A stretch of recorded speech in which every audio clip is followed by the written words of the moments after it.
जिनकी बुद्धि में समता आ गई है, ऐसे जो साधु हैं जिन्होंने अपना अंतःकरण परिपूर्ण रीत से मुझे अर्पित कर दिया है, ऐसे संतों के दर्शन से जीव का भवबंधन ऐसे ही नष्ट हो जाता है जैसे सूर्य के उदित होने पर नेत्रों के सामने अंधेरा नहीं रह सकता। ऐसे ही संत दर्शन हो जाए और फिर भी जीव संसार के चक्र में पड़ा रहे, ये दोनों बातें संभव नहीं है। अब देखो एक बात ध्यान से सुन लो, संत दर्शन भी सबको नहीं होता। आप लोग कहेंगे हो तो रहा है, हो रहा है, अवश्य हो रहा है, पर वस्तुतः संत दर्शन क्या है? संत के जैसा आकार प्रकार दिखता है, उसके संप्रदाय आदि के चिन्ह दिखते हैं, संत का दर्शन नहीं हो पाता है। संत का दर्शन हुआ कब माना जाएगा? एक घटना सुना देते हैं।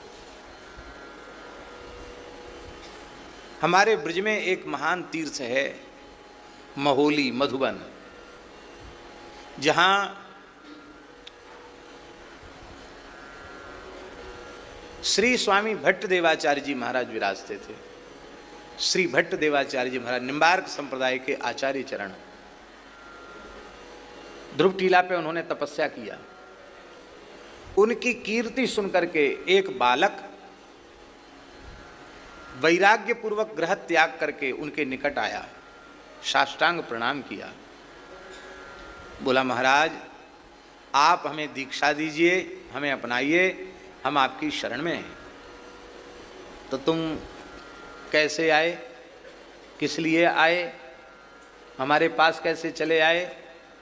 तो बालक ने कहा कि संतों से आपकी कीर्ति सुनकर आया, बहुत श्रद्धा लेकर, बड़ा विश्वास लेकर आपके चरणों में आया हूँ, आप हमें भगवत शरणागति प्रदान करें, हमारे ऊपर कृपा करें। तो श्री भट्ट देवाचार्य जी महाराज ने कहा कि तुम हमारे निकट श्रद्धा और प्रेम के सहित, विश्वास के सहित यहाँ आए हो, तो हमारे में कोई विशेषता दिख रही है? क्या वैशिष्ट्य दिखाई पड़ रहा है? तो बोले विशेषता तो बहुत कोई विशेष नहीं दिखाई पड़ रही है। आप अच्छे महात्मा हैं, तपस्वी महात्मा हैं, क्या सुंदर जटा मुकुट है, कैसे सुंदर ऊर्ध्वपुंड तिलक हैं, श्याम बिंदी वाला, कैसी सुंदर तुलसी की कंठी है, बड़ा सुंदर स्वरूप है, कमंडल है, महात्मा का स्वरूप है, मंगलमय आपका दर्शन हो रहा है, आपके दर्शन से बहुत सुख मिल रहा है, बड़ी शांति मिल रही है, और तो हमें क्या दिखेगा?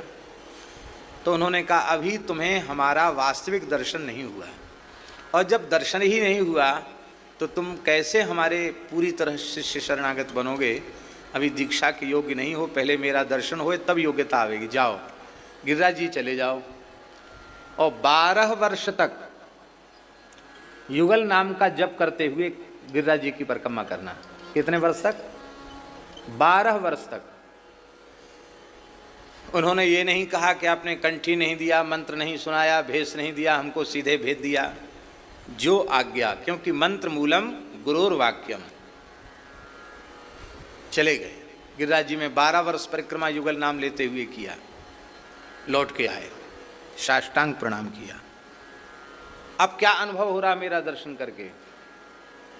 तब आप रोने लगे और आपने कहा कि आपके शरीर से एक दिव्य तेज प्रकट हो रहा है, आपका स्वरूप पहले जैसे पांच भौतिक दिख रहा था, प्राकृत स्वरूप दिख रहा था, अब नहीं दिख रहा।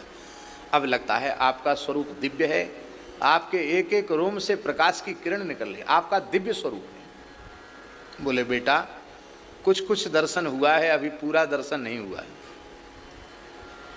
जाओ 12 साल फिर युगल नाम का जप करते हुए परिक्रमा करो। फिर चले गए, फिर लौट के आए। अब क्या दिखता है?